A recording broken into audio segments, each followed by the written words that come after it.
Hey everyone, welcome to Tactical Tuesday. Tonight's topic is going to be, oh, wrong one. What the heck? That was last week's. There we go. This is this week's. How's everyone doing out there? All right, so we're going to be talking about items you should already have in your preps. All right, stuff you should already be there. Okay, so before we get into that, just a quick reminder. Please share this out to friends, neighbors, relatives. Get them prepared so they don't come knocking on your door for your stuff. Yeah, oh, there they are. They're coming for your stuff. How's everyone doing there? Good. How's it going, Gil? Yep. Right. Hi, Bruce. Hi, Dave. Hi, Gil. Well, all righty.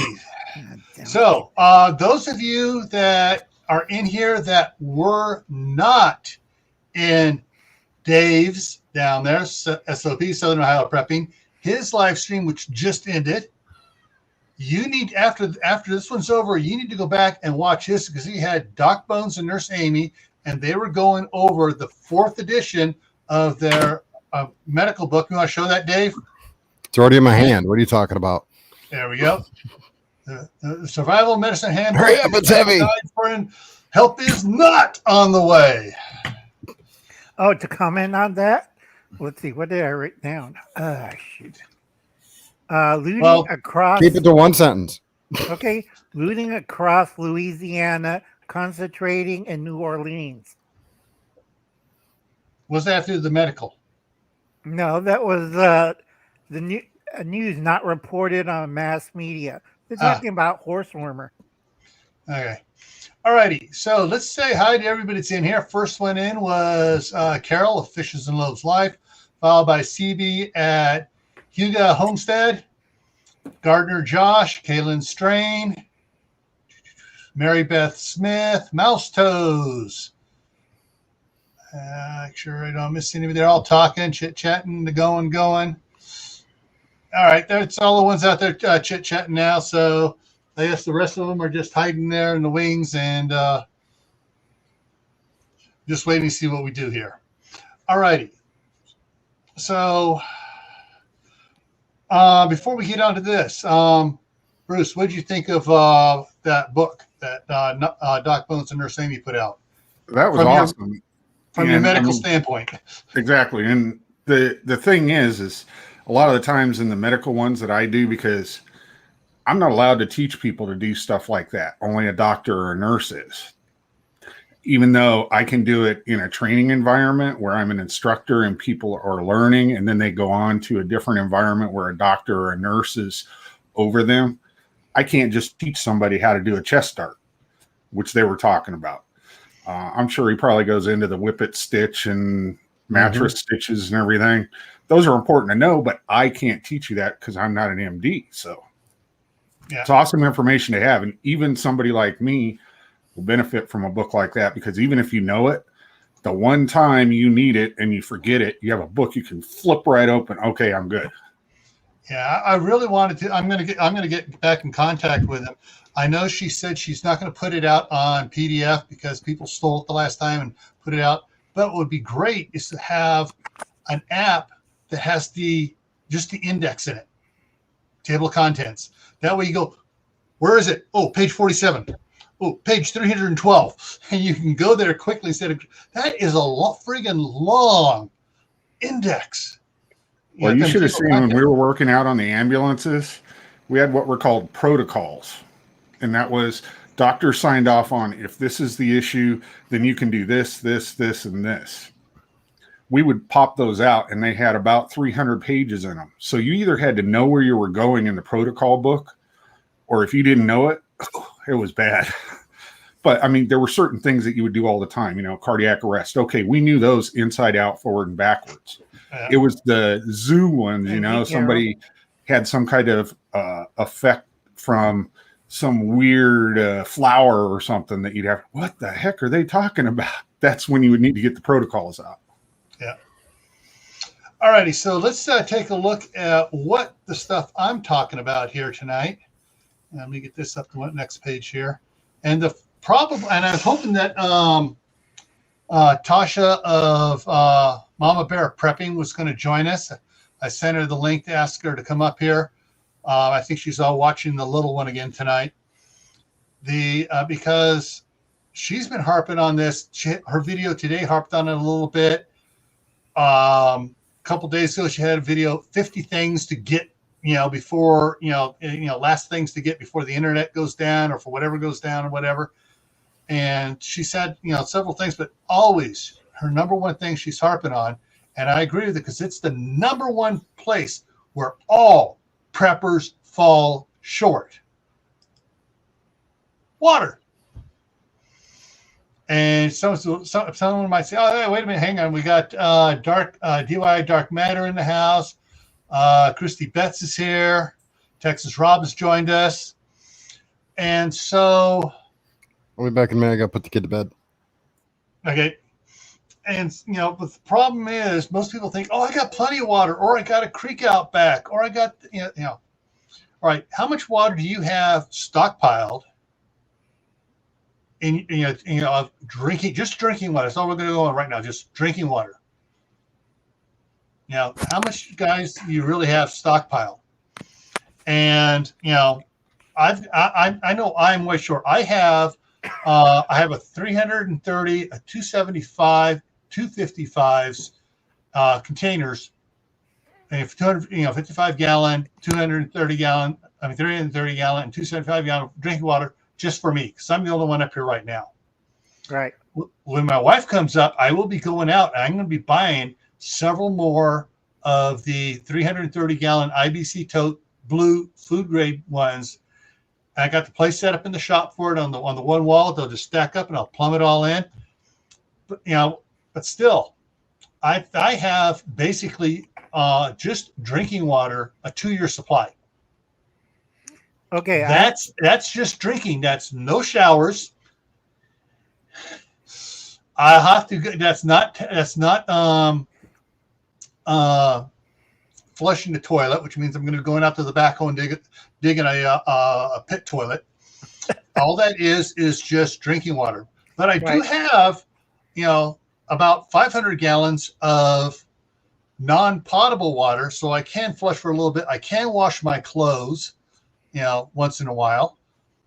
And so basically, if you want to live at the standard you're at now, or close to the standard you're at now, you're going to need 10 gallons of water per person a day to cover drinking, sustaining your health, cooking, showers, laundry, and that includes taking all of that water that you can, capturing it from showers, laundry, and stuff, and using that to flush the toilet. Right. I have to put up one thing right here. Okay? I keep hearing it on every major. Oh, yeah. Swimming pool water is not safe to drink. It's a chemical solution. I keep telling people this. They're looking at me like, it's like the blue-green water, Uncle Al. We could drink it. We'll just use this filter and we hike a little bit. I'll give some to my dog and I'll drink some. We already found 2 hikers and a dog already near the Merced River. This gets me so mad. It has signs. Do not drink the water. Do not go near the water. And where did we find the people dead? Near the water. No, near the signs that says do not drink. Oh, near the water. signs. Okay, that works too. Oh, Gardner Josh said we just had a 7.4 quake in Mexico. It's probably coming up on my email over. Yeah, just came up on my email over here. And people say frijoles aren't dangerous. Okay. Lord. I was born and raised in San Diego, so I know. Yeah, I know. Yeah, I was born in Glendale, California. Not too far from there. So, water is probably the biggest shortfall of every prepper, because I don't know of any prepper other than maybe 2 or 3 who have a 20,000 gallons worth of water for their family. My nephew runs a dairy, right? Yeah, but that's for the cows. Yeah, I have an extra tank. That's for the family. Like I said, one or two people. Besides that, you're not a prepper. You're a survivalist.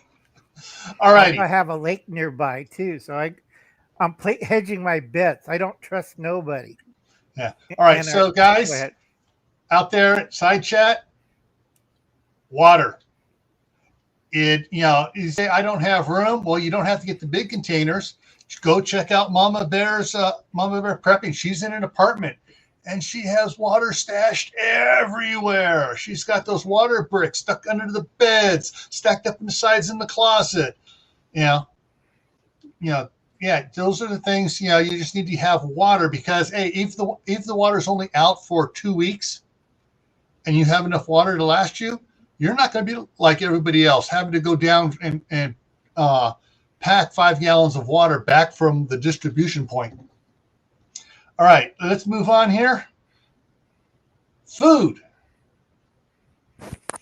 And this is irking me on what I'm even seeing some prepping channels prep.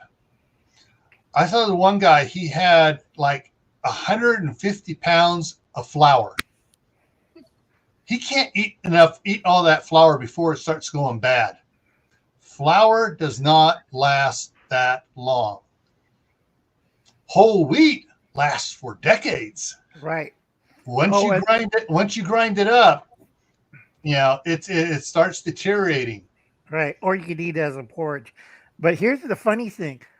I got a half ton of macaroni from this one guy who wants to quit prepping. And I say, I'll take it. It goes in my church supplies. And I'm looking at all he had was macaroni. No other kind of noodle. Just macaroni. A half a ton. That'll feed 20 families in my church group. And he was only one guy. I'm like, and I'm looking at him. You're a prepper, aren't you? Yes, I am, Uncle Al. Good Lord. It's like kids. Yeah. He was 37. I'm looking at him. You know how much money you spent at Costco getting all this macaroni? Thousands. Yeah. And so on your food storage, guys, when was the last time everybody in side chat, everybody out there listening, when was the last time you did an audit of your food storage? Gone through. Okay. Cool. I moved, so that's not fair. Yeah. Yeah. But I have it disc and I have it on my disk drive. Yeah. But when was the last time you went down and made sure that was up to date? I have it on. I have it on. I have mine on my computer as well, and I go. Since I'm here by myself, I know when I take stuff, and generally when I open up a box, I write it on the shopping list for me to replace it. So as soon as I open it, I replace it. And sometimes if it's on sale, I buy 2, so I'm actually upping my supply. Right, and some of that canned stuff right there in the number 10 cans. You can't. I'm a rebel canner. You can't can it. If you do it carefully, you could recan it in pint jars. Mm-hmm. I keep telling people this. You don't open the can. If you don't have any refrigeration, well, I'll just stick in the homemade ice box I have right there. And I'm looking at people. No, don't do that. Hey, Aiden here.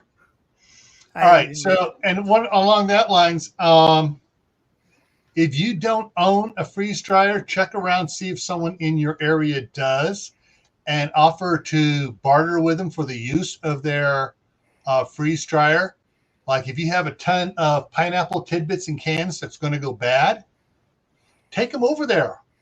Because if you don't do something with those, you're going to lose those cans. So offer them half or whatever for them to do the freeze drying for you. If you live near a Mormon or a Latter-day Saints food processing plant, they have number 10 cans. They have ours right here, has the foil pouches. They teach a class. They even have a free, the big thing that sucks air and dehydrator. Yeah. A freeze dryer or dehydrator? Both. Okay. It's Latter-day Saints. Yeah. Well, not all the bishop storehouses have the freeze dryer. So, hang on. We got a question here, and we're going to throw it up here. Where'd it go? Come on. in 55-gallon barrels for 20 years in my basement. What's your thoughts? Is it sitting on the cement is the first question. If it's sitting on the cement, pump the water out, use it on the garden. It's no good. It's been contaminated. Even if it's in a plastic barrel, it has sucked some of the lime and some of the other stuff out of the concrete and into the water. Into the water. Plastic barrels are not absolutely, non-permeable. They do stuff gets in it. So, okay, it is on the concrete. Yeah, so get rid of it. When you wash it out, clean that barrel out. Once you dump the water, put it on at least 3/4 inches of plywood, 2x4, 2x4 material decking, on it, or a pallet. That gets it up off of it. Once you fill it up again, go ahead and put your few drops of bleach in it, and then seal it, and it's good. Then it'll be good forever. Water doesn't go bad unless it's the barrel is sitting on concrete.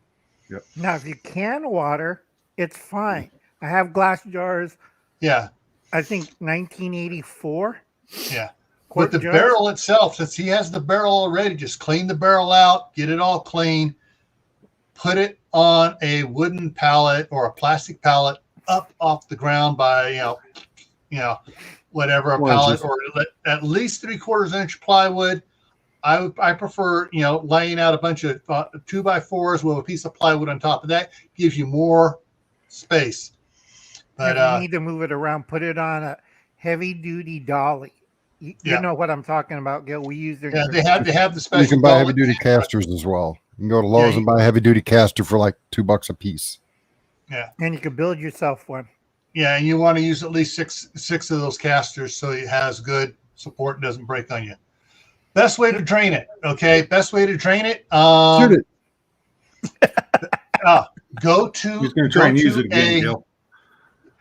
Yeah, he's going to use it. If he uses it on the garden, there's several ways. So you can just siphon it out into a 5-gallon bucket and take it out 10, buckets at a time, or you can get a small little 110 pump. You plug it in, hooks a garden hose up onto it, and you just siphon it. Transfer it out and just use it outside. You can pick one of those little pumps up at Harbor Freight for $49. Klingon Princess, how you doing? All right, so food. Make sure you've go through, check out your food supply. Make sure you have enough of what you need. Also, folks, track the usage. If you're using a lot of diced tomatoes and you're not using very many whole tomatoes, don't stock equal amounts of them. See what I'm saying? If you're using a lot of refried beans and only like a can of white navy beans a month, don't have equal amounts of it. Whatever you use the most of, have more of that. Right. I do have to warn people. Remember Steve's video when he found that can that looks like that number 10 can that was bulging? Oh, yeah, Corsair trainers, yes. When he moved, he found a number 10 can that looked like it was a good IED. Shoot it. No. Exactly. It would have gone everywhere. And right. he filmed it. As soon as he got dead, I was talking to him afterwards, and he went and put it in the trash can. Mm-hmm. Okay, folks, the reason why on tomatoes and high acidity foods you want in smaller containers than number 10 cans, it's acidy. Yeah.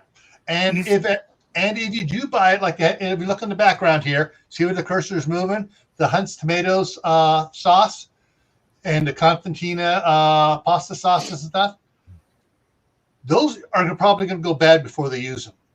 Mm. Can them. Transfer them to glass jars and process them and can them in the glass jars in however much you're going to. If you use a quart every time, or if you use a quart and a half, or a pint and a half, or a pint, whatever size they have, pint and a half jars, whatever it is you need. Just do that.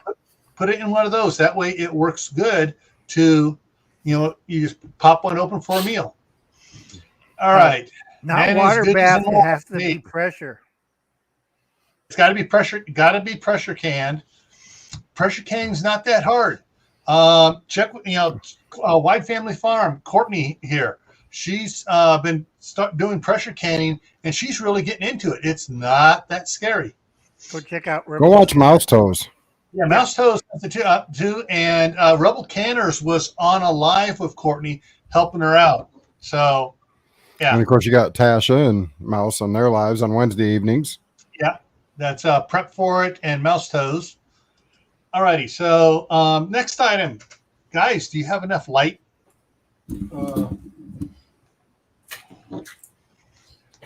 Yeah, lights. You seriously want to see all the That's just flashlights within I have, reach. Bill? Yeah. Oh, and Dave has that new 1,000,000 candle power flashlight right there. Take down aircraft. Yeah. But yeah, I have a few. These are the 4 I have within reach. Yeah. If I stand up, I can grab like 8 more. Yeah, I got a couple hanging on the on the curtain rod right here in front of me in case power goes out. I know I can stand up, and I got a light. I got several lights. Everybody, check out Dave's flashlight video. Yeah, he did a review on it yesterday, day before. Yep, yesterday. All right, so do you have enough lights to work? And some lights are for certain purposes. Dave did one on the one for hunting with the different colors on it for following blood trail when hunting. There are some that are work lights. So, make sure you have enough lighting. So if the power goes, you can do it. It may be just your house. You may have blown one of the breakers. You get enough lighting to go out there to fix it. Or it could be one of your GFIC outlets, and you're going to need to track it down. So make sure you have enough lights. Right. There's a special light I have to tell everybody. I know Bruce knows what I'm talking about. Is the ultraviolet light. So you can see blood splatter, sperm splatter, disease splatter, whatever, and you scan the area for it. And if you see something like a sick cow will glow in the dark if you hit it with a UV light. Thanks, Kaylin, for getting my tongue untied there. GFCI breaker. Ground fault. It's called a ground fault interruption circuit. GFIC. It's ground fault interruption circuit. Okay. All right. So next one here. With flashlights. Hey, what do you need for flashlights? Can anybody tell what that is? Batteries.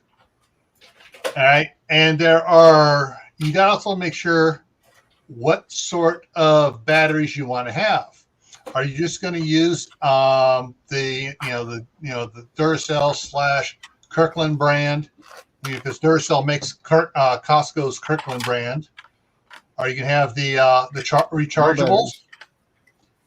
And if they're rechargeable, are they NiCad or the nickel chromium, or are they lithium? Lithium iron phosphate's the nice ones, if you can afford them. Yeah. But I don't think they make those that small, do they? Oh, yeah. Okay. Make them down to AAAs. Okay. And then, of course, here in the middle here, you see the laptop battery. So you know what happens if you rip one of those open? There's 3 18650s inside of there. Mm-hmm. Yeah. Didn't know that, did you, Gil? I know there were multiples in there of something. 18650 and Good they're evening, rechargeable. Steve. There's Steve. Hey, Steve. All right. So so after you do your batteries and stuff. Oh, going back one. If you have rechargeable, do you have a way to recharge it if the power goes out? I know. Dave does, and Bruce does, and Al says yeah. So hey, it's Corsair Trainers. Woohoo! Sneaking in during a smoke break. Shh. Okay. All right. So Scream it a little louder so his wife can hear it next time.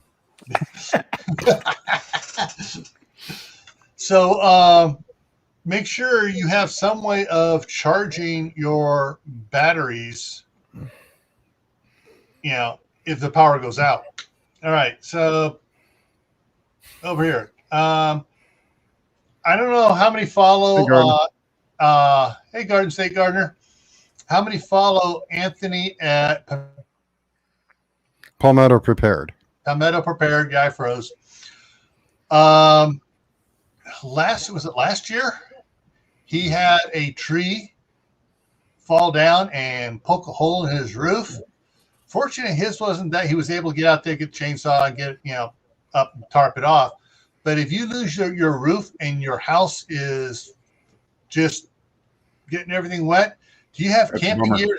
Do you have a camping gear to set up to camp out while your house is being repaired, so you don't have to go to a shelter?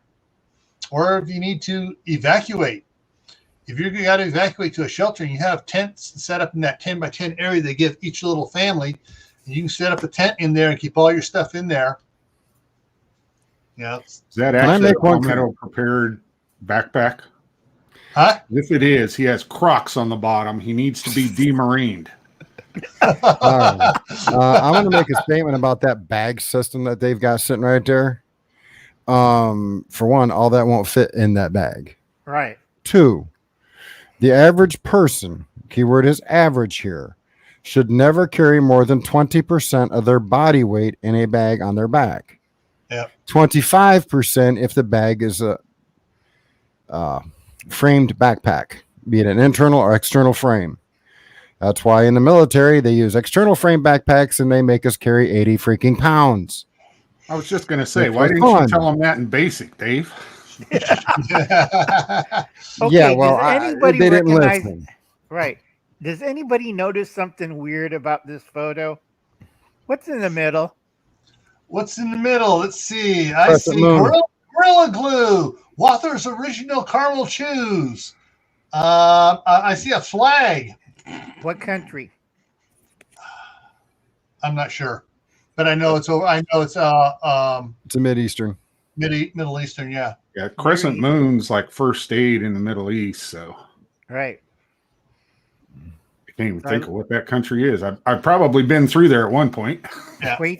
That's Qutar. Qatar, I've been through there. Yeah. It's Qatar, folks. So this backpacker is from Qatar. Yes, yeah. Julie. In basic training, they throw an 80-pound backpack on your butt and say, oh, by the way, this morning, boys, you're going on a 12-mile forced march. What they don't tell you is the guys at the front are pretty much walking. They're not doing too bad at the start. The guys in the back are practically running to keep up. But have no fear, they swap out the guys in the back to the front to the back. Oh, no. When we did our force march, they kept all of us guys that were over 6 foot tall in the front, and they put all the small people in the very, very back at the end of the company. They were dying by the time we got done. Right. And also, what's more fun is you're fully loaded with battle rattle. Oh, I'm at the end. Okay, this isn't bad. That's what our backpack was. Yeah. And then a few hundred rounds of M16 ammo, a few extra mags, a medical kit of sorts. I had the 60 and 2 cans of ammo for it. That was fun. You had the 60? No, thanks. I like the M60, but I'm not carrying it or its ammo. I also carried the spare barrel. I carried the spare barrel and the glove and everything else. Well, let's roll it back to preppers. Not yeah, you got your military training, but to the a lot of people out here haven't been in the military. So for your your camping gear and stuff, this is your it's sort of like I wouldn't say you're not bugging out with this, but this is just to take care of you in a possible short-term evac or evacuating out of the house just to the backyard. Well, the key thing about what's in this picture right here is a multi-season layout. Mm-hmm. Okay, you've got summer gear, you got winter gear, you got fall and spring gear. So whoever this belongs to is in a area where they have seasons to deal with, and they have a bag set up to deal with said seasons. If you live down in Florida, Georgia, down south, you don't need the winter stuff per se, unless of course you get another frost like Texas did this year. Yeah, you don't need these ice cleats and winter gloves here on the far left. Or the ice sacks. Yeah. All right, so let's move on now. So we've hammered on the camping gear. So make sure you go through your camping gear, check it out. Was anything in your camping gear put away wet, like a tent put away damp that wasn't properly aired out? Probably got mildew in it. All right, so Fuel. I grabbed this one because only a few homesteaders would have something like this. You have your one on the far left, which is your tractor fuel. The one in the middle is your Over-the-road diesel fuel. And then you got the Car fuel. Unleaded for your lawnmowers, your weed whackers, your car, your 1939 Ford tractor. Quit rubbing it in, Gil. Which right now I need to put a new points in condenser in it. Right. This is a nice setup. It's away from the house. It's in its own shed-like structure. Yeah. I can't tell if it's an open front or it's a closed. It's open front. It's open front. Good. But yeah. All right. So fuel is something do you have some extra fuel or whatever you have there that is that you can ride on and go with. All right. And if you're doing like lawnmowers and stuff, little small engines like that, if you're lucky enough to be in an area that has the non-ethanol fuel, get it. Yes. Because that will make sure that all your gaskets and everything don't get crudded up and burned out by the ethanol. Yeah. All righty. Got a question here going back to it. How long does unleaded fuel storage last? How many months? With additive or without? Yeah. Yeah. It's stable and it'll last a while. Yeah, it'll last a year at least. It Yeah. depends on your fuel mix too. Yeah, and how much you're replacing as you use it. Right. If let me go back on here. So if you have this is about a 250 gallon tank here for the unleaded, I think. No, maybe 150, I think. No, that's bigger than the tank on the side of it, or bigger than 2 diesel tanks. That's at least 300. 300. Yeah. Okay. So if you're using this all the time, which is rotating your supplies, it's going to last a lot longer because you're always adding fresh to it as you're taking out. Right. Also, I have to make a point. Stabilizers do not work in plastic. We've seen that it's coming up, but yeah, it don't work. They don't work in the plastic 5-gallon containers. Nope. And I'm not sure why. I've heard that. I haven't really looked at it. Anybody know why? I think it eats through the plastic. Well, the stuff in stable will actually go through the pores in the plastic. I mean, it's not something you're going to see, but it'll leach. Kind of like cement leaches through plastic into your water barrels. It's the same principle. It's going to leach through it. Yeah. I gotta respond to a comment here. Carol, obviously you didn't notice how fast I was going on my N9 tractor, and I didn't have it in high range when I was doing Quit that. rubbing it in. Quit rubbing it in, Gil. It's scary on that thing when it's in high range in third gear. It is friggin' scary. I'd rather drive that in high gear than that Kubota I used to drive in high gear. That was scary because it was short, it was narrow, and if you sneezed on the steering wheel, it tried doing a 360 on you. All righty, so let's go over. All right, so this one here is something else where some preppers fall short on. Storage containers to store their preps in to keep rodents out of certain things, such as boxes of macaroni, spaghetti, a hamburger helper. Doesn't work. Yeah. Well, deal with vermin when you find out. Don't expect those plastic storage totes, because I'm going to tell you, anything bigger than 4 inches is going to chew right through those, and then the smaller ones are just going to follow right along. Yeah, these are light duty ones, but they have some heavy. If you're storing out in the garage, you want to get the heavy duty ones, or you get the military grade boxes. No, the metal lock boxes that are big that you can drop 5 or 6 of those 27-gallon totes into and then lock it down. Hey, Josh, it's one step at a time, not all at once. Yeah. So this is don't feel bad if you're short on a lot of stuff. This is just to get you guys thinking, so you realize, okay, I need to get a little bit more here, a little bit there. Oh, yeah, that's it. Filing cabinets work great too, especially legal filing cabinets, the big, long, wide ones. Yeah, they hold a lot of weight. In fact, that's froze again. That's what we had our food supply in at the office, for the office food supply, to keep rodents that got into the building from getting into our stuff. So storage containers is something you need to think about for your items. Yes, Al. If you want to see a mouse hotel, go look at Hubble's cat when he stored everything in the attic. We're talking mouse hotel. Went into toilet paper, made nest, went into all the boxes of food, made a nest. He had rice all over the place he couldn't figure out. Yeah. All righty. So storage containers, figure out what's going to work best for you in your situation and in the room you have to store it in. Okay, now, guys, proper AI language here. Don't forget to have your defense tools properly stored, and you have to make sure you have the proper defense tools that you need. Hey, Bland's Promise Ranch, Land Ranch. Yeah, that. I flubbed that one up. Sorry, Bland's.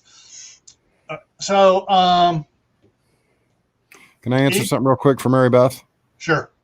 Mary Beth, get a hold of Military Surplus or contact the local Jeep group and get some of the old-fashioned 5-gallon jerry cans. Oh, yes. You can store gas in those. Yeah. They are metal. Right. Your older Jeep groups probably will have a couple guys that may be willing to sell them. Your Military Surplus, you might be able to find them there. I would stay away from eBay, but there are places to find the good old-fashioned 5-gallon jerry cans. Right. Mary Beth, if you're in California, go over to Major Surplus in Hollywood. Is it Hollywood? It's in the LA region. Tell Uncle Al send you down there. You could pick up either the fuel one, which is green, or the water one that's tan. You mention my name to them, they'll give you $34.95 per 5-gallon. I send them a lot of business. 5-gallon can. That's Major Surplus. On your metal cans, most of them should be where you screw on the lid and stuff. That's a 2-inch pipe thread, because we used to make all sorts of extensions and stuff for fueling the tractors and excavators and stuff. All right, so with the what we have up here, and we're talking about defense tools. It's not just the ones that make big loud noises. It's also the ones that go zing. And one thing that I want to point out that a lot of people don't think about is, that door is very formidable and the hinges are, but I can use a little cutoff grinder on the side and get in there in about 10 seconds. Yeah. A lot of people don't think about that. Yeah. This is just for, in my opinion, these are just child safety devices. Child safety devices, and the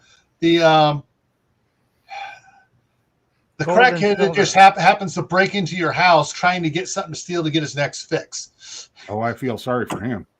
Right. Also, you could use these for gold and silver and greenbacks, like cash. Exactly. But these, this is and if you get the really good, expensive, smaller ones that are fireproof and all that, that's where you might store all your important paper documents, so it can survive a fire if there's a fire by accident. So this is just kind of a food for thought all around. You don't have to go run out and buy something, but it just, it gives you something to think about to see what you want to do with it. I actually know a friend who has plenty of defense tools, but he has a couple of those big 60-inch long, 18-inch deep legal file cabinets, the heavy duty ones that weigh about as much as one of these, and has the locking mechanism on. And he just used the file drawers. He just has little racks built in for all his defense tools and added accessories. All right, so let's move on here. The next one here, clothing. How many preppers, homesteaders, and normal people have clothing for their oldest kids growing into it for the next couple of years? Not me. My oldest kid's in the mid-30s. I ain't clothing that boy no more. Okay, folks, here's another tip. A lot of Asian people, like Indians, Pakistanis, Afghans, I have a whole bunch of them, also Southeast Asians, we buy bolts of cloth because we sew. Yeah. And so, along with clothing, then we could throw in here, do you have sewing preps? Sewing machine? Do you have one that works without power? Yeah, all about electrical power, where you started going and you have the treadle pedal and you just your foot's going up and down, and it's going. Yeah. Marine, anyway. You're late. You're going to have to go back and rewatch it. We are not starting over just for Marine. Out. I'm going to give Steve a crayon. All right. So clothing for, all right, Steve, I know you got a couple little ones there growing up. Do you have clothing for them for the next couple of years as they grow into them, shoes and stuff like that? Everyone else out. All right. That's the thing is, if you have several kids, you don't have to worry about clothing the little ones too much because they're going to be growing into ones that the older kids outgrew. But the older kids, do you have stuff for them to grow into? Yeah, for those who don't sew very often, but have some stuff to do it with, like Tasha says, make sure you have thimbles. Needles and thumbs hurt like crazy. Yeah. Oh, Clayton Princess has a manual sewing machine. So does Miss Nina from Discover wheel. Sustainable. And her son knows how to use it quite well. Yeah. So for the guys out there who are saying, I can't sew, I ain't gonna do it, get off your lazy butt and learn how. Yep. I think so. Let's go on to the next one here. And I think the next one is a continuation here. Right.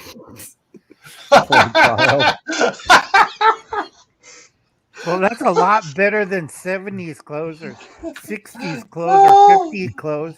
When it gets down to you, I ain't wearing that. That's from the 1940s. All right. Bland says, well, cloth diapers in those bins too. Yep. Mm-hmm. All right. All right. So the next one here. So I touched on a little bit shoes. Do you have shoes for them to grow into? And the market. Holy cow. And kids will wear out shoes. So even for the younger ones, you're going to have fresh shoes for them to grow into. And shoes for each season. Right. And shoes for certain duties. You don't want them to going down there in their tenny runners to go slop the pigs and, or go chase the cow into the milk barn, stepping in all that. Okay. Now, my neighbor used to be a cobbler from old school days, and he used to have a shop in the town where my family was living during the 60s. And he's old school Italian cobbler. So he had showed me his bench, his little, whatchamacallit, it's like anvil where you put the shoes in, you pounded the nails, you sewed the letter. He had a big sewing machine for the soles. I've actually got access to some of that in my landlord's little barn out there. He's got 3 different sets. All right. Has anybody heard this? Nope. I haven't heard about this either. About someone having a $600 small black eco generator. Is it EcoFlow? If it's EcoFlow, it's a good generator, but it's for small items. Yeah. It won't run a refrigerator or a freezer. Yeah, there are different size ones, and you got to watch out on them. And just since this is not, I don't have this topic up later, I want to touch on it right now. If you buy any type of generator or solar generator or power station, and let's say it's rated at 2,000 watts, you do not put more than 1,400 watts on that thing. Because she said yes. It's an EcoFlow. You got the small one that take care of small stuff. It does not take care of big appliances. Yeah. You do. You have to be careful, and even a couple of the manufacturers, I'm not sure which ones it was. Ben at Minuteman Prep was reviewing one of them and goes, "Oh, it says right here, try not to use more than 2/3 of its maximum wattage capacity to extend the life of the generator." Mm-hmm. So yeah, you don't want to work. It's like a horse. You don't want to load a horse down and work it to death. All froze. Yeah. In other words, don't use a horse to do a mule's job. Yeah. Oh wait. You want to use the equipment judiciously so it lasts longer and you don't burn it out. All also, right, so when you see on the generators, they'll say it'll work for 8 or 10 hours on a tank of gas. That's only if you're working it at 50% load. Mm-hmm. If you work it at more than 50% load, you're not going to get 8 hours out of it. You're probably going to get 4 hours out of it if you're trying to max it out. So just keep that in mind as well. Hey, And Bob. Hey, Bob. Don't forget to change the oil. I have more. My nephew burns some of my diesel generators. I keep yelling him. It cost me $1,500 to replace this. Correct, Julie. Because they don't change the oil. If you run it for a certain period of time, what do? You maintain it, you let it rest, and you change the oil. Yeah. I have to scream at my family. Yeah. Working for a construction company, if they were using that generator 50% of the time, every Saturday, the fuel trucks guys were out there changing the oil in all the generators. Because you figure about 50 hours between oil change. Get him, Steve. Get him.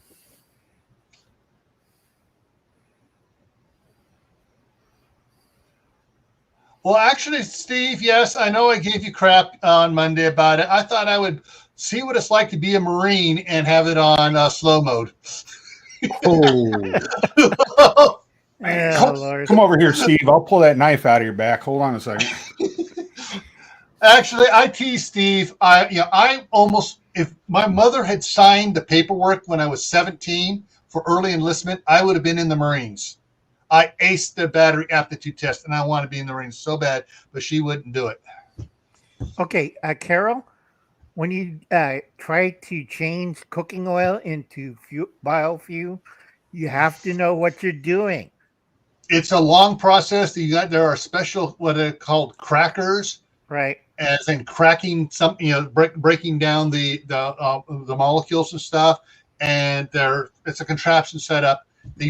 Actually, guess what? There's actually a powder that's made that you can take used cooking oil, and adding the powder to it, heating it up a little bit, will turn it into actual usable diesel fuel to run in a vehicle. Problem is, it will eventually gum up the engine. But you should be able to, if you're trying to bug out and you've got the powder and you come across, say, a Waffle House or McDonald's that puts their used oil out in a bin, you can get some of their out of it, add the powder to it, heat it up, and use that vehicle. And you can go for about 180 to 220 miles roughly in a modern diesel vehicle to get out of Dodge. And once you're done, clean the damn engine. Yeah. Now here's the other sad thing about the biodiesels. Unless you have a engine where they've replaced a lot of certain components on it, it just eats those up. It likes eating up the aluminum. The aluminum. It eats up the aluminum tubing and stuff. You got to put stainless steel tubing in. And there's certain. I had a friend at church that had a Suburban, diesel Suburban, and started running biodiesel on it. And like 3 months, boom, it was in the shop, and they had to change out a lot of stuff on it. He was a little bit ticked because nobody warned him. Yeah. And yes, you'll smell like French fries for miles. All righty. So let's move away from shoes here. You missed Steve's latest comment to you. I was 'Cause I know he's not ignoring that. talking to me because I run my live stream on full speed, and I keep up with all of it. Yeah, I know. I was just ignoring him because it's fine. You didn't put the crayons and coloring book out for him, so now he has no choice. He's got a rag on you. Hang on, let me call his wife.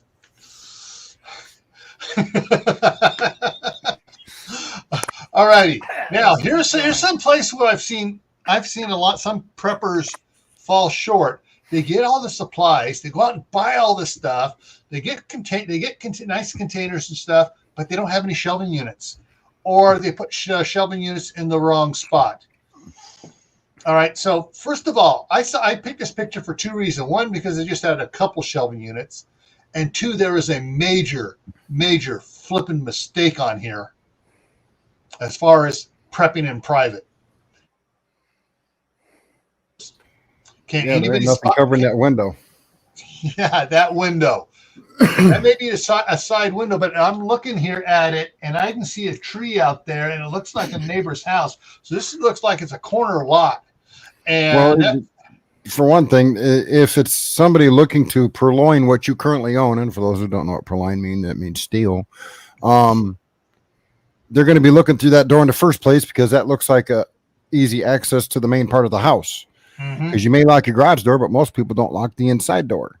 So they're going to go through that window first to see if there's anybody there, and then they're going to try that door. This is a major no. And the first thing is that if they cruise the house first, case it out, and they see that, they go, "Holy shit! They got all sorts of supplies in here. I'm going to get my buddies, and we're going to come back and really clean it out." Right, like that one prepping show. I forget. Early days of YouTube, they had similar setup, except they went through the garage, stole everything in the garage, and even took their bug out vehicle that they spent $20,000 on. I can stop laughing. Yeah. And besides that, if you have a garage door, you want to have a solid metal door on it, not with windows. All right, let's move on here. Oh yes. Do you have a way? The shortage, it's coming back. It's coming back here. Do you have a way to get extra fuel if you should happen to run out? All right. Are you going to be packing 2 5-gallon cans of fuel 3 miles? Or do you have something with wheels to put those cans on? Use a shopping cart, folks. Be like the homeless. Or one of those old lady, collapsible ones that fold out. Yeah, I know. Has the 2 wheels on it. But I got a 4-wheel cart. Yeah, or a wagon or a wheelbarrow. But yeah, the problem here is looking at this. I'm looking how far back. Keep looking to the right and look back behind those people. I can see cans back there behind those. Yeah. Isn't that a Walmart bag way back there? Oh, no. Let's not go there, please. Let's not. No, we're not going to go there. But anyways, I see one right here in front. This first can is a metal fire safety can. Mm-hmm. I see another metal can here being carried by the girl in the purple there. I can't tell if that has a metal. I don't think that's a metal safety one. I think it's just a metal. No, it's just a metal can. Yeah. I do not see any of the plastic ones having the real safety lids on them. They got those funky funnels on them, and they got the ones you got to push to release it. But those cause more problems than they're worth. But do you have? Nice bye, hello.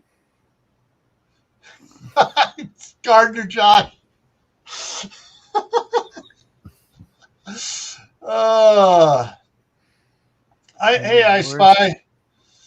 All right, so we can, you got to figure out, that's why I showed those big storage tanks earlier that people can get, because if you have any sort of preps and stuff, and if you're trying to be a real prepper, you're going to have something more than just a couple 5-gallon cans in your garage, because you never know when the poop is going to hit the fan.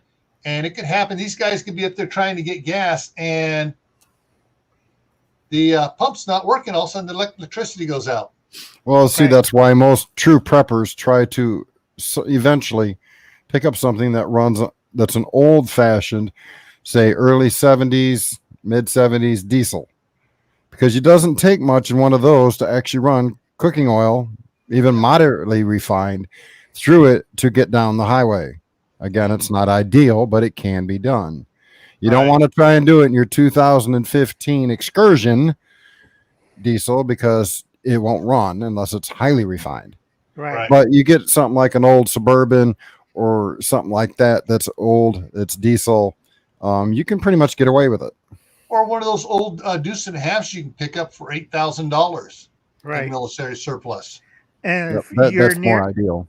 True. And if you're near BLM land or forest land, and if you know where they store the diesel, Al, we're not gonna talk about that or encourage that because that it's a felony, folks. Yes, it is. We beat I think we beat the gas in the gas. How many of you have a fireplace? How many of you have wood for that fireplace? And I don't give a rat's crapping about the Bay Area Air Quality Management Board in Northern California. They can go pound rocks. If the power's out and your furnace ain't running, my wife is burning wood. And see, I kind of like the way they got it stacked there, because you know what? I see nice ripe green wood and I see nice cured wood. Yep. And looks like whatchamacallit, WD Glock and Roll's little sheds. He's been pounding away, stacking those too. He's been stacking a lot of wood. And he of course he's up north here, and we're expecting a long, cold winter this year. A big one. Yeah. It's La Nina, folks. Yeah, and hey, I just got last night during Courtney's live. I had they accidentally delivered 3 cords instead of 2 cords. Didn't charge me for the extra one because they didn't want to put it back on the trailer, and they promised me at a certain price. And it is some good stuff out there. So yeah, I've been packing it away today. But yeah, so how many of you have a fireplace or a wood burning stove? How many do not have a wood-burning stove but have been thinking about it? Let me tell you, I lived on the north rim of the Grand Canyon where we got a lot of snow, and it was cold up there. And all we had to heat the house was an old-fashioned potbelly stove, and we kept that house toasty warm in there with that potbelly stove. Right. Now, folks, I know some idiots. Do not burn charcoal or fuel pellets in a potbelly stove inside, unless you have a carbon monoxide detector, because that's the fastest way to kill everybody in the house. Actually, Al, if your potbelly stove is set up right, smoke won't come back into the house. If it's set up right and sealed right to begin with, the only time you get any smoke is when you open the door. But if you open the damper up and open up, it just sucks it all in and it goes through. You can toss anything in there to burn. Right. But you have to be careful on those 2 issues, because a lot of people don't have our standards setting up potbelly stoves.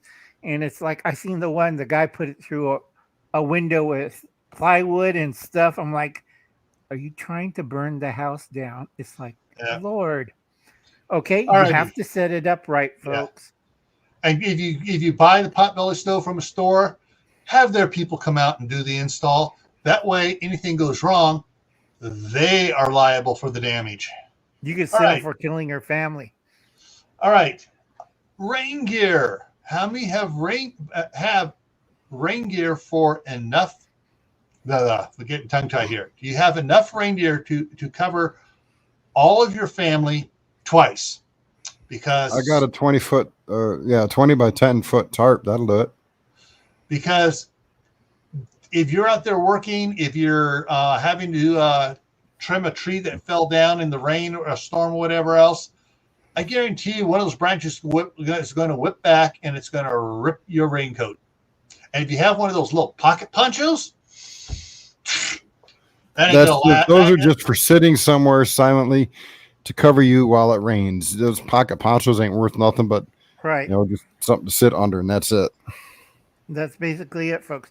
If you want something heavy duty, frog suit. Yep. Or if you're going to look for another one, I can't remember the marine supplier. It's used on the fishing boats. Those kind of storm suits. Those will keep you dry. All right, we're going to go over tonight. Uh-oh. Yeah. All right. Hey, I cut mine at an hour and a half. How many are stocked up on your cold medicines? Hey, I went to Walmart today. I got Advil PM for my wife. I got Benadryl for the whole family. And I'm not sure if this is going to show because it's mostly I'm a green bottle here. But I got the Spring Value calcium, magnesium, and zinc. 250 tablets. There's some things I picked up today. But, yeah. How many have Froze? How many have plenty of Tylenol? How many have plenty of Zicam or Sudafed? The real stuff, not that fake crap that lasts 5 minutes. Right. Now, folks, understand all this is time sensitive. You can't pack it away for 5 years and say, it's still good. So you can if you pack it right. Yeah. True. This one here said one I got 2 years on this one here. And this one here has on it a year and 9 months for the Benadryl. Okay, the way my wife goes through Benadryl, not a problem. You know, there are some insurance companies that allow you to have a certain amount per month that you can use on their store to buy certain supplements or medicinal needs or other things. I get $50 a month through my insurance, which is Aetna, to buy stuff like what you see in that picture. And I use it every month. It's no extra money out of my pocket. It's 50 extra bucks a month that I ain't got to worry about spending on it. And I have quite a bit. Yeah. All righty. So let's medical supplies. Now we used to have a good flex plan and they got rid of it for some stupid reason. I ain't gonna say which abomination did that, but and they totally got rid of it for federal employees. And so we used to stock up with Band-Aids and everything else. And anyways. Carol, that's not for you. Those are for bartering services only. Do not drink it yourself. All right. The next part is, that's why I should have raised up my vitamins here. But your vitamins, your zinc, your vitamin C, your vitamin D, E, all your fun stuff to keep you healthy and your immune system up. Because if you get stuck out there and everyone else is getting sick around you, neighbors and everything else, you want to stay healthy. All right, Julie, take care. All right, so let's move on to the next one.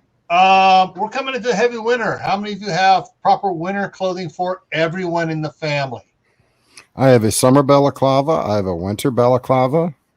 Do you? Actually, I got a thing that's all wool. Mm-hmm. I got an Arctic snowsuit, but I'm paranoid. Yeah. I live in the desert too. It's 102 outside. Yeah, well, hey, deserts freeze up there in Southern California. So, so winter clothing, make sure you have winter clothing. Also means make sure you have summer clothing, spring clothing. Going back to clothing again, just has a bathing suit. You're in Florida. Josh, what you see on this person's head is a balaclava. Okay, what's the most important thing under all that stuff? Long underwear. And don't get the cotton ones either. Unless you're Dave.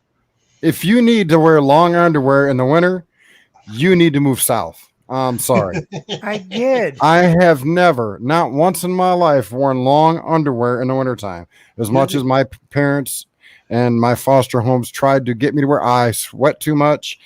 I said, I'll just wear an extra layer of coat if I need it. I don't need my legs strangled to death in long underwear. I deal with it. Yep. All right. Next thing here. More fuel, only a different type.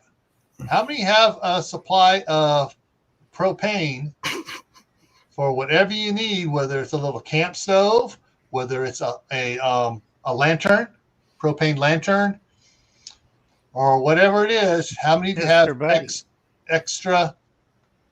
Your Mr. Buddy heater, especially the one that has the oxygen sensor on it. You just kind of put that in there, and that'll keep you warm for quite a while.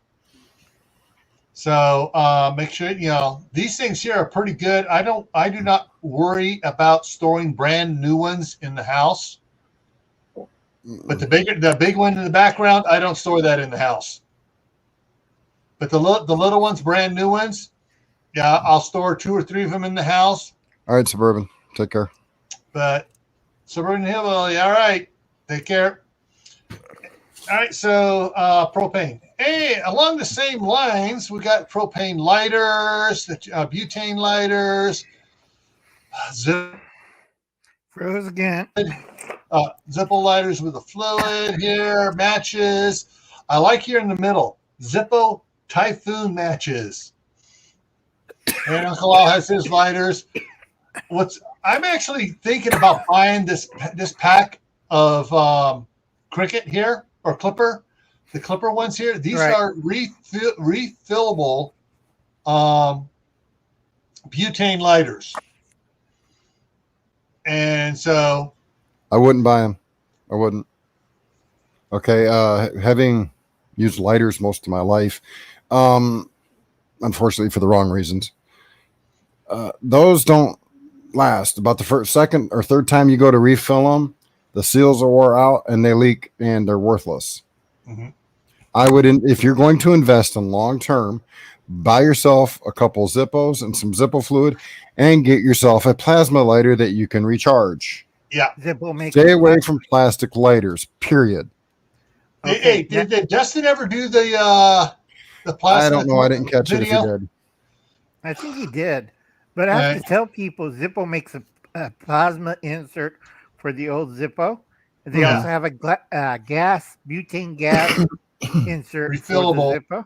Yeah, refillable. That's metal, and they have whatchamacallit in Europe. Not like the Clipper, which is plastic. They have an old Holt stainless steel, heavy duty. This was German army. I can't remember which army was it. It's a butane lighter for either the West or East Germans. Yeah. During the 70s and 80s, that you refill on the bottom is butane. And those things are tough. And if you take it off, it stays lit because it's a 2-piece thing. I couldn't believe it. And unfortunately, at the time, they wanted $75 for the damn lighter. Yeah. American. Wrong way. Anyways, with the reason I was thinking about the Clippers, because on Amazon, this pack is the same per price of a refillable as the Bic disposables are. And that's why I was thinking about getting a Clipper. At least I could you could use it as a bartering item, maybe, but I wouldn't personally rely on it myself. No. I've got 4 Zippos and 2 rechargeable lighters. So as far as that goes, I just need to make sure I got plenty of flint and lighter fluid. Yeah, this is 40 lighters. It was, I just figured, hey, it's cheap. Now, the one thing I've gotten really jaded about is the Strike Anywhere matches. This is Strike on Box. The Strike Anywhere matches are getting so non-strike anywhere that you got to strike it on the box. Right. And that's because there's too many issues with arsonists and everything else. People setting fires, like in Walmart, because they had a Strike Anywhere match, and they'd set fireworks displays inside Walmarts on fire. That happened many years ago, but at least around here anyway. So a lot of companies were forced into safety matches. Yeah. But Diamond still sells these Strike Anywhere matches, but they don't strike anywhere. I used to be able to light them off the back of my jeans. You just go, and light it. It's 2 reasons. I won't say where we used to light ours. Yeah, but I used to thumb flick the strike anywhere match. The reason why is they quit producing the white phosphorus for the tips because they had cancer sues for diamond, and they went to, and the other match companies got sued. Also, they found out you can make a decent, I can't say it because everybody, how can you do that, Uncle Al? Yeah, you got to, it's in the book we're not going to mention. All right, so let's move on now. So we everyone make sure they have some sort of fire starting device besides a ferro rod. Right. The cheapest one is a book of matches. You can buy a whole boxes of those. Yeah. All right. Band-Aids. Do you have plenty of Band-Aids in your first aid kit? What is the first thing to disappear out of a first aid kit? Band-Aids. Boo-boos. Yeah. Second thing to disappear out of the first aid kit is the aspirin or Advil or whatever they had, that first aid kit happens to have in it. Band-Aids, painkillers, and the third is antiseptics or creams. They're all gone. Those are gone. So can I answer a question real quick for somebody? Sure. All right, this is a BIC. Okay. What you want to do is if you want to store these and say a bug out bag, get home bag, office bag, your coat pocket that you leave in the closet for 3 months out of the year that may get bumped around, take some jute cord, the little thin stuff, wrap it around it a couple times all the way up to the top, and wrap it so it goes up underneath your plunger. So hold your plunger up. Then you can put a piece of black tape or something around it to hold it in place. That will keep these from accidentally getting pushed down. Yeah. Right. And another I've got thing one done up. I just can't find it. Right. Another thing about jute cord and the black tape, they're flammable. If you have the wax ones, it's even better. Also, I got to find that one like Dave. I have it someplace. All righty. So, so Band-Aids, there are different type Band-Aids. Some I hate, some I love. Some of the flex ones I hate, some of the flex ones I love. Whatever you like and use the most of, get some of them. Now, once you have your Band-Aids, take and if you have extra from what you put in your kit, put it in a Ziploc bag because they like to dry out. And if you keep them in a Ziploc bag, it doesn't dry out so much, and you don't wind up opening it up and the protective wrapper just falls off, and then also you realize, hey, there's no sticky left on it. That's why you have duct tape. Okay. So what other items did you forget to store? Well, one of the things we want to talk about is go back to I could not pass up using beaker when I saw that picture. I had to use it. So we're gonna bounce back to Dave's live stream, which was earlier tonight. Started at 8. No, it was 8:30 Eastern. 8:30 Eastern, and I'm going to make Dave big here with that book. He had Doc Bones and Nurse Amy on it, and they were talking about their 4th edition, which is greatly expanded and revised. It is so much bigger and twice. It's like half again as heavy. It's like a 3-pound book rather opposed to the 2-pound book. There's the old book, and there's the new book. Hold it. There you go. Same price. They did not raise the price on it. Okay, so other books, and it's already made the bestseller list. Yeah, it's boom gone. So other things, and pardon my green screen is going to wash this one out. That's Survive by Les Stroud. Good one to have for situations. Another one. Survive the Disasters Emergency and Crisis Emergency Handbook. Right, but hopefully they reprint that one because last time I checked the price on that, gone through the roof. Yeah, $985. Yeah, and just when I bought Al his, it was it was what was it say? Yeah, it was only $19. Right. And then, of course, one of the other ones I have, and it goes back to what Dave was talking, the one Dave was showing up there. This is the Pandemic Preparedness Guide, which they sent me from Doc Bones and Nurse Amy. And then I also have this one. Yeah, that one there is great. It lists, explains antibiotics when fish mocks and some of the other ones, what you can and can't use. Great one to have. Right. Also, people, do not believe CNN, all right? Nobody in their right mind takes horse wormer to cure the red dragon. That's BS. Ivermectin, though, is labeled as a dewormer. Right. But the thing is, though, they do have a different potency available for human use. Right. Mhm.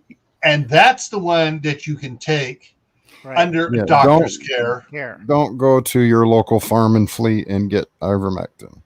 It's a bad idea. Because I need that for my horses or cows. But I also have to tell people, do you know when you take that, you'll have seizures, fever, vomiting? It's like a junkie going in reverse. Yeah. Okay. The author of which survived book? The first survived book I showed, which was this one here, is Les Stroud, Survivor Man. The other one here is Jerry Ahern. Jerry Ahern is one of my favorite authors.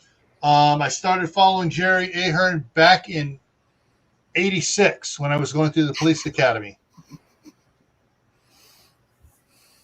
He writes a lot of science fiction, folks. Not science fiction. He writes a lot of action adventures. His big seller was The Survivalist series. All right. So, side chat. What other things that Backwoods, we haven't I think you're mentioned that muted. we should have? Yeah, I just saw that. Another good book to have just for general purpose is a PDR, Physician's Desk Reference, because if you find something that while you're out there, it's after everything's gone down, you find something, you don't know what the hell it is, the PDR has a list of every single medicine that's out there, tells you what it's used for, why it's used, and how to use it properly. Right. Another good book I have to mention, Gil had one when he was working in construction. I had one, I can't find it, is the, whatchamacallit. It's a little book. You get it at Lowe's or Home Depot. It tells you the weights and measurements and sizes of certain items. I know what that's called, like the everything book or something like that. And it's black and it's about yay big. And it's about that thick. Pocket. Yeah, it can fit in your shirt pocket. It's black. And Ace Hardware is where I've gone through 3 of them, and I get mine at Ace Hardware. All right. Oh, that's interesting. Sorry, coughing fit. The farm store is saying only you have to have a vet prescription now. Right. No, and that's because too many idiots were taking it without being properly informed and trained and monitored while taking it. Right. And also, it's not anally. You do not stick it up. Well, it's just like when they were first talking about when 45 was talking about chloroquine. Right. Okay, some people were taking its base form, which is hazardous to humans, and overdosing themselves with it and wondering why they were sicker than a dog. Certain things like that have to be taken with physicians monitoring. You can't just jump out and get it. Right. Or, well, you can, but we'll be sending a hearse to your house. Yeah. Right. Well, and the biggest thing to remember with any medication is it's done by weight. Correct. And it will tell you exactly how much you can use for the weight of the person that you're putting it into. Yeah. Pills, liquid, all that. It's all done by weight. 7-point earthquake hit Mexico. Bob has a good 6.7. Is that a second one? Give me a second. I want to check this out here. That's a good one too, Bob. Acapulco. Okay, we had it was updated. It was downgraded from 7.4 to 7.0. Yep, Acapulco. Right. If people don't notice, Bob mentioned a nursing drug guide. It's a great med book. Also, you should have it. I have, let's see, Merrick's one. God, that's in 2 volumes. And I also got the Merrick's Vet volumes. That's 3 volumes of animal drugs that I have to keep on hand to see what the hell are they shooting up my cows with. The Lost Ways is a decent book if you can afford it, because there are times when I've seen it as much as $100, depending on how the demand is for it. But The Lost Ways, it does have information in it that can be used in a poop at the oscillating device situation.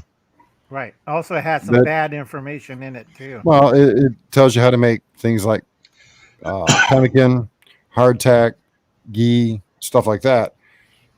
So, I mean, it does have valuable information, but if you watch YouTube far enough, you can find information on how to make pemmican, hardtack, ghee, which are all survival foods. Yeah, it's the hardtack chemistry. and pemmican will last virtually forever, right, if stored properly. Correct. But I don't like the part where they're talking household chemistry stuff. Don't do it, folks. You're not a chemist. Don't mix bleach and ammonia. No, bad idea. Well, you can if you're trying to get rid of somebody. Or if you're trying to make hydrazine or 7 other different volatile compounds. That are, right. But it just depends how you mix it. And I went through the hazmat class, and it's like, don't do it. All right. Right.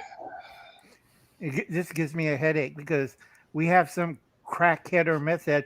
I can make meth using a griddle plate and some vacuum tubes and this and that. Next thing you see apartment building on fire. Yeah. Froze. We had a nickname in hazmat for all the bad stuff. We'd just say methyl ethyl bad shit. Actually, we called it methyl ethyl death. Basically, they started out with methyl ethyl ketone, and they started calling it methyl ethyl death in California, and then everything else became methyl ethyl death. Right. If you guys haven't heard of it, Fresno had a fentanyl cutting station, and it blew, and the people who were around that block were in seizures. The cops, the people responding, everybody. Excuse me. Yeah. All righty, so I'm going to wrap this up here with some announcements here. This Thursday, day after tomorrow, I'm going to try another Thursday talk starting at 9:30 Eastern. And then on Friday, I may or may not be going live on Camppatton Family Compound because that happens to be my anniversary. So I may be with Mama and not with you guys. It would probably be wise for your health, Gil. Yeah, unless she decides she wants to come on live too and give me crap on the air. She might. Yeah. Next Tuesday, we're gonna get into vehicles, and we're gonna talk specifically about vehicle kits. And so that's coming up on next Tuesday. And Dave, I know you just got done with your big Tuesday night with Doc Bones and Nurse Nate. Don't know yet. Okay. All righty. So, but in a week from this Friday on the 24th, this is one for Kaylin and Dave and anybody else in an apartment. We're going to talk about. I'm not in an apartment no more. That's right. You're out of the apartment. You got out of the apartment. All right. Yeah, that's right. You're in the house. Well, you're sort of an apartment running the upstairs. I rent the whole house. Okay. All right. So we're going to be talking about prepping for apartment dwellers, what you can do, what you can't do, and what you can get away with. Yeah. So, if you're good with drywall repair, I can tell you. Never mind.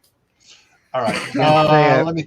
Is this going to come up here? All right. So, all right. 2021 minus 1988 equals 33 years. I'm sorry, my brain's fried. It's hard to do math. That's going to be 33 years on Friday. And so, oh, guys, anything else you want to add? Anybody in the side chat? Anything you want to fire off there about prepping items that we forgot to mention that people should be getting? Hey, Mary, he'll be on after Brett Broussard's. Right. Yeah, that's why I put it at 7:30 my time, which is 9:30 Eastern. Puts me right after Broussard's. Actually gives me a little bit of break in between. Unless they go long, if they go half hour long, then as soon as they're over, I'm on. Right. I have to tell everybody, see you later, Steve. Have a roll of duct tape. It's like, I'm the only one who carries it. You know, I have one in the car. I have one on my bicycle. I even have one in my walker when I go walking. I have two different colors. I have orange and I have black. I have gray and also have Gorilla tape. I just picked up a couple of the wide Gorilla tape. Tape somebody up with that, they ain't getting loose for hours or days or weeks. Because I can't carry a whole roll of plain wire. It's kind of heavy, and I'm old. Yeah. All righty. Let's see anything else here. Anything from you, Bruce? Went over just about everything. I mean, there's little things that anybody could nitpick at and everything, but I mean, like I said, the biggest thing is water. I mean, if you don't have water, you're going to die in 3 days, because as soon as you start getting debilitated a little, everything's just going to go downhill quick. Yeah. Oh, and I'm going to fire off on that. The rules of three. There are 3 rules of 3. 3 days without water. Actually, that's number 2. 3 minutes without air. 3 days without water. 3 weeks without food. And there is no friggin' 3 hours without shelter. That's a bunch of froze. Yeah, I know. They caught him first. Yeah, so that's a bunch of BS. Right. Because, hey, how many of you been at the beach all day without shelter and you're still alive? The other one is actually, 3 days without hope. Yeah. And the other one the other end of that, how many have gone out playing in the snow for hours on end, been out there more than 3 hours, and you're still alive? Gone skiing all day without shelter. But there was one which I think should be added. And Bruce will probably agree with this. 3 minutes without medical aid. Yeah, depending on what the injury is. Yep. Yeah. Could be even shorter than that. If you got a primary artery that's nicked, it could be a minute and a half. Right. Yeah. So, also have to say this. If you're in my area, please do not filter, boil, or drink the blue-green water. I have enough dead people around here. It's sad. It's like the hiker and the dog, they drank. Oh, we have this fancy filter here, and we could give some to the dog, and I'll drink it. Last thing they did before they died. And how could they tell it? It's inside the filter. Yeah. Hey, Kaylin, I've been out in the harshest conditions all day on search and rescue. I'm still here. That's what the ones that say, 3 hours without shelter in harsh conditions. Only if you're out there buck naked. But yeah, I mean, sorry, that's a pet peeve of mine, that 3 hours without shelter really confuses a lot of people and is basically fear porn as far as I'm concerned. Well, true, Bob. If you lose your liver, you don't live too long. Yeah. That's one I couldn't help him with. He'd be pretty screwed on that one. Yeah. Anyway, sorry, I'm going to get off my rant here. Sorry, I just hate that 3 hour without shelter. No problem. I'll catch you guys later. Yeah. So everyone, thank you for coming. Guys here on the panel, thank you for coming. Side chat, yeah. And as always, stay happy. Don't let life get you down. Don't do anything foolish. Stay safe. Don't do anything I wouldn't do. Wait, drop a Steve word. Oh no. I don't have it set up yet. I was going to put up one of my things here where I could throw up a 2-second video that said language break. And everyone, stay prepared and keep your eyes open. All righty. We'll see you next time. I know.